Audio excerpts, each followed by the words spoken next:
हादसे में railway board की तरफ से बड़ी जानकारी सामने आई है। बोर्ड का कहना है कि बालासोर में केवल एक ट्रेन कोरोमंडल एक्सप्रेस ही पटरी से उतरी। इसके बाद वो दूसरे ट्रैक पर खड़ी मालगाड़ी से जा टकराई।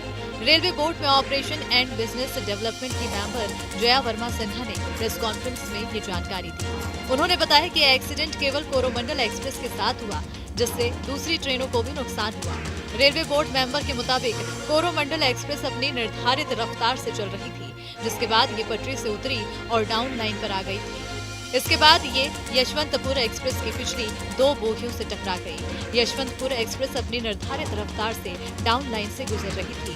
जया वर्मा सिन्हा ने बताया कि इस रूट पर 130 किलोमीटर प्रति घंटे की रफ्तार से ट्रेन गुजर सकती है। कोरोमंडल एक्सप्रेस के लिए भी 130 किलोमीटर प्रति घंटे की रफ्तार की अनुमति है।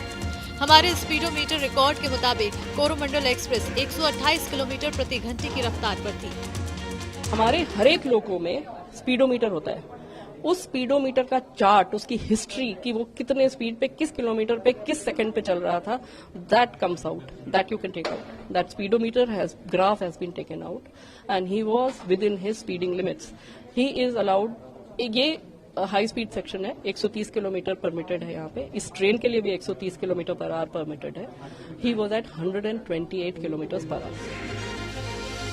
दुर्घटना के कारणों में ड्राइवर द्वारा सिग्नल तोड़ना या सिग्नल में किसी प्रकार की गड़बड़ी के सवाल पर railway board member Jaya Verma Sinha ने बताया कि कोरोमंडल एक्सप्रेस ट्रेन के ड्राइवर ने कोई सिग्नल नहीं तोड़ा है। हमें ड्राइवर ने बताया है कि उन्हें ग्रीन सिग्नल मिला था और यह हमारे रिकॉर्ड डेटा से भी पता चलता है कि सिग्नल ग्रीन था। साहब से जो बात हुई उसमें उन्होंने बताया कि उनको ग्रीन सिग्नल मिला था।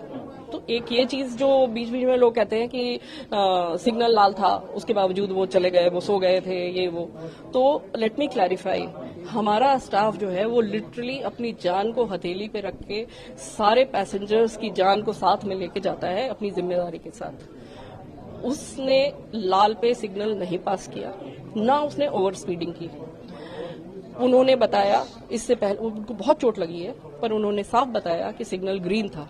और ये कि सिग्नल ग्रीन था, ये हमारा जो डेटा का रिकॉर्ड है, जो कि एकदम फाइनल रिकॉर्ड रहता है, एंड अगेन वो सील्ड रिकॉर्ड है, क्योंकि वो भी एक पार्ट है इंक्वायरी का।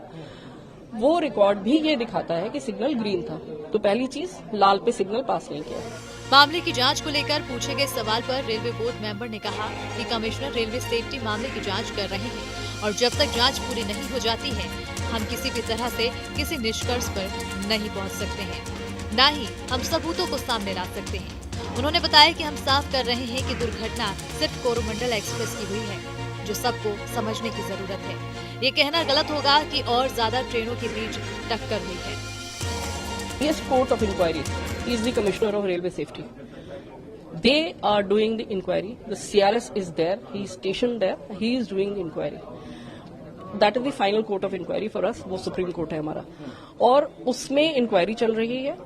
प्राइमा फेसी हम सबको पता है कि क्या हो सकता था, क्या हुआ है, प्रोबेबली क्या हुआ है, लेकिन ये एक प्रॉपर इंक्वायरी चल रही है, जो कि एक लीगल प्रोसीजर है।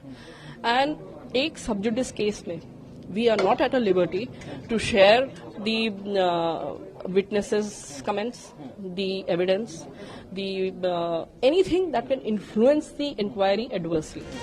जया वर्मा ने कहा कि कोरोमंडल एक्सप्रेस ट्रेन बेहद सुरक्षित है और आमतौर पर ये पलटती नहीं है। इस केस में ऐसा हुआ है कि इस स्पीड में जब टकराव का पूरा इम्पैक्ट ट्रेन पर आया, तो दुनिया में ऐसी कोई टेक्नोलॉजी नहीं है जो इसके इम्पैक्ट को रोक सके।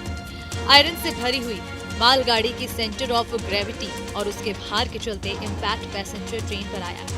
मालगाड़ी अपनी जगह से बिल्कुल नहीं हिली।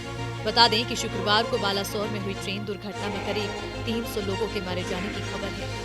वहीं घायलों की संख्या 1000 के पार है।